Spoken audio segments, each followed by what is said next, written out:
Good morning and happy Monday. Today we're going to talk about 12 practical ways to use your minutes wisely. And this is piggybacking off of our Friday scope where I talked about 3 tips for getting more stuff done.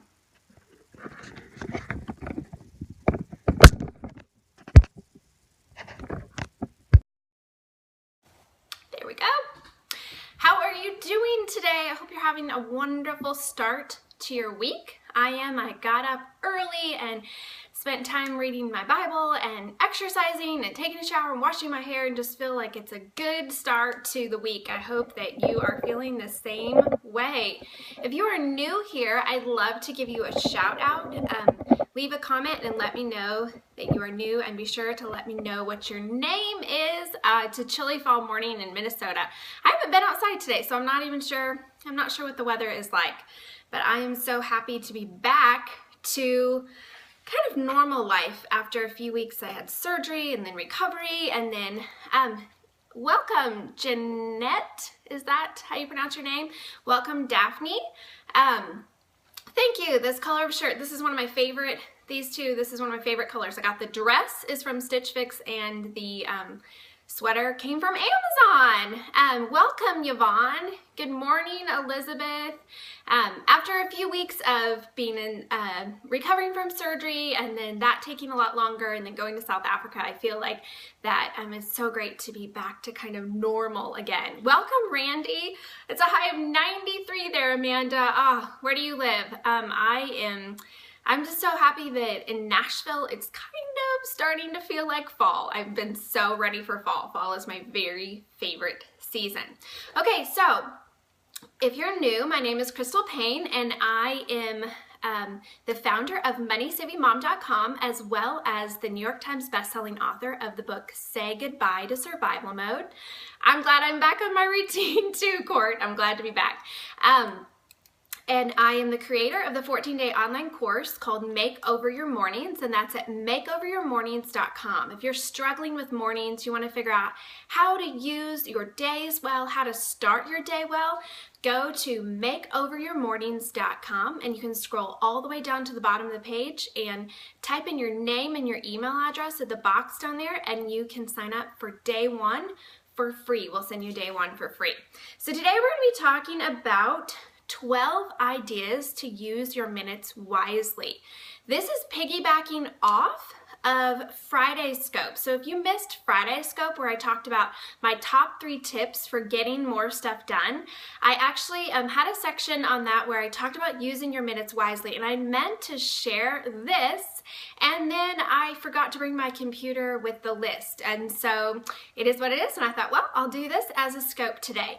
I also wanted to have you all help me choose our next book club book, because as some of you know, if you've been around my scopes for the last few weeks, we've been doing a book a week, sort of, where I will read through the book in a week and I will blog about it and scope about it every day.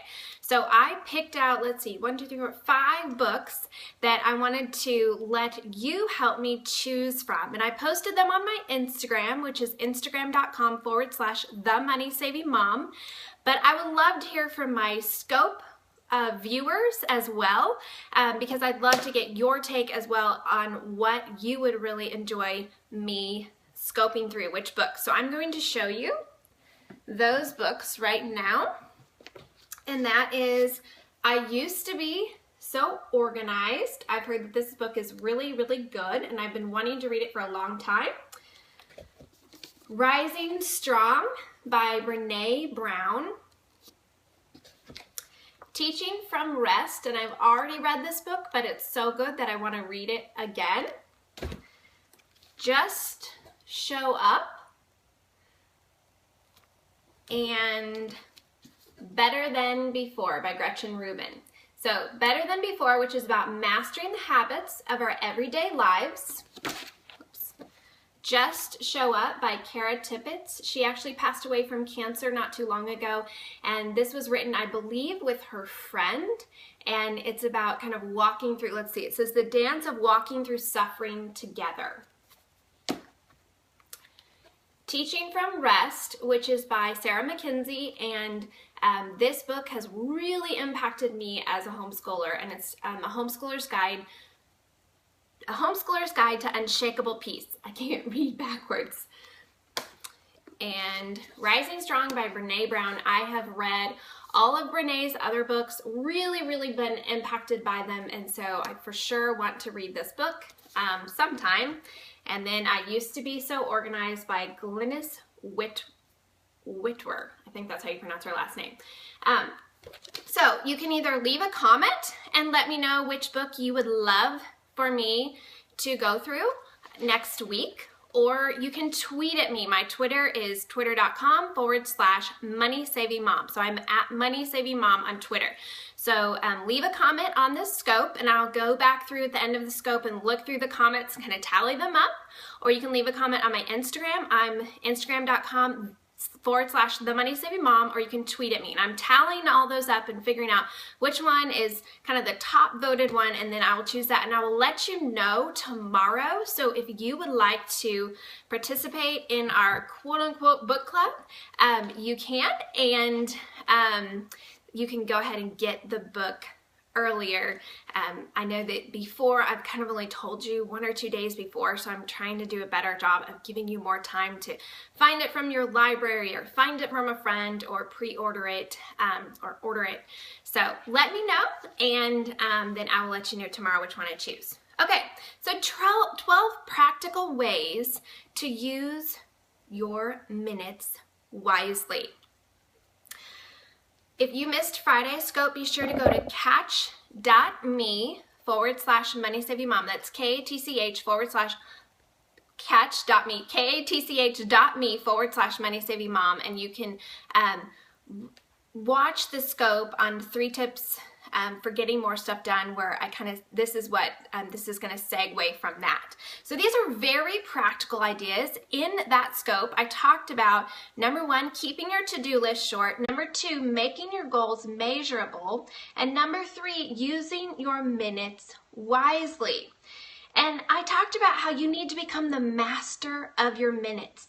That if you find yourself with a short 2-minute window of time, don't just twiddle your thumbs. Do something. And so today I'm going to give you some practical ideas of things that you can do, and I'd love to hear from you. What do you do when you have a few minutes of time? What do you do instead of just sitting there and waiting? This morning, I always get up and I make my coffee, and while I'm making my coffee, I'm unloading the dishwasher because I have to wait for the, whether it depends upon what kind of coffee I make, but there's always a few minutes of waiting, and so I unload the dishwasher during that time. It's a simple thing, but it's a way that it starts my day with success. So other things that you can do, these are 12 ideas. Write a short thank you note or email. You can never say thank you too much. Never. You can never say thank you too much. And I'm not very good at writing thank you notes, especially handwritten thank you notes, but I'm working on that this year. And so if I have 2 to 3 minutes of time, I can jot off a little thank you note.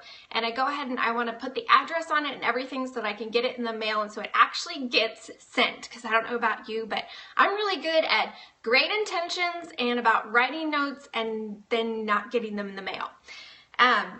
Okay, so write a short thank you note or email. Clean the sink or toilet in your bathroom.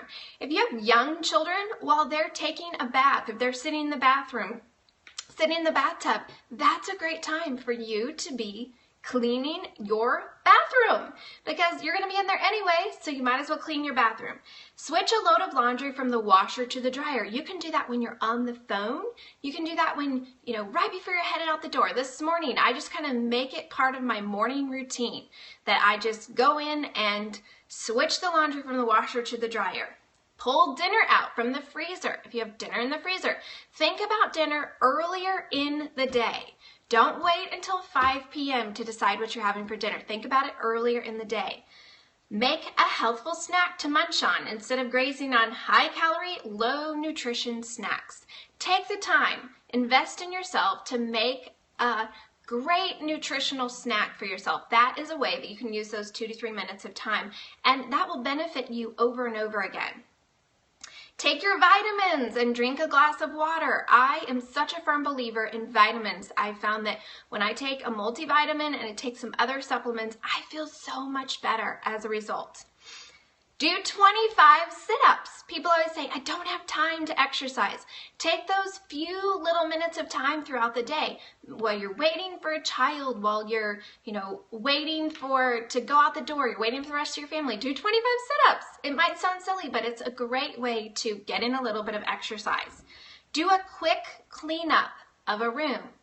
Never leave a room worse than you came into it. So when you come into a room, find a way to, just while you're in there, pick up a few things and take them to where they need to go. Never leave a room empty-handed. So do a quick cleanup of a room. Read a short story to a child. That's something that can make such a difference and be such a blessing. It's a great way to invest in kids by reading a short story. People say, I don't have time to read to my children. Well, find 2 or 3 or 5 minutes, because you can actually read a lot in that little bit of time. Hey, buddy, you want to say good morning? Okay. This is Silas. You say good morning. Good morning. Okay, you gonna get down now? Okay. Text your husband to tell him that you love him and appreciate him. I am such a big believer in love notes and writing to your husband and telling them how much you love them. Writing to your spouse, telling them how much you appreciate them. It's the little things often that make the biggest difference in our relationships. So text your husband. If you're not married, text a friend. Take the time to tell someone that you love them and you appreciate them. This doesn't take much time at all. I do this a lot when I am waiting in a line. Let's say I'm going to the checkout line at a store.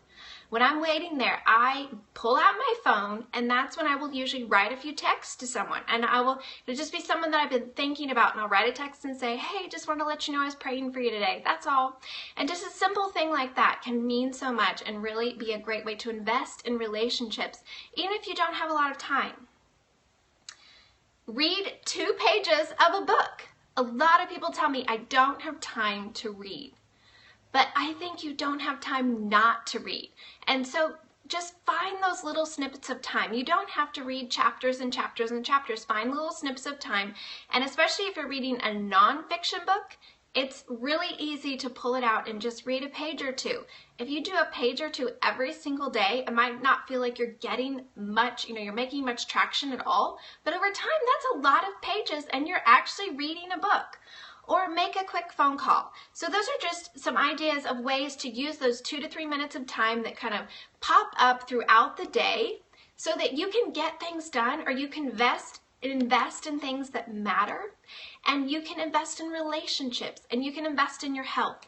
Just in those 2 to 3 little blocks of time, those 2 to 3 minute blocks of time throughout the day.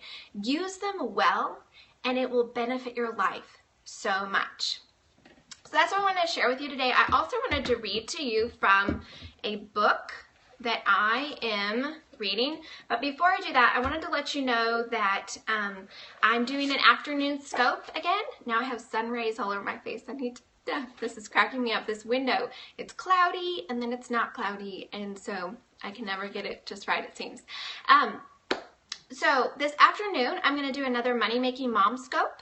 And this afternoon, it's going to be on how to get more people to visit your website or read your blog. So if you're a blogger or you have a website, and you're an online entrepreneur, and you want to know how do you get more people to your site, I'll be talking about that this afternoon. And how to build an online following. So that'll be around 3 p.m. Central Time that I will be doing the Money Making Mom scope. And also, if you have not gotten your copy of Money Making Mom yet, you can pre-order it right now on Amazon. It's less than $17 on Amazon right now. And this book is the manual that I wish that I had before I started my business. And it shares my mistakes, it shares my secrets to success, and it shares many, many stories from so many other women who are successful entrepreneurs.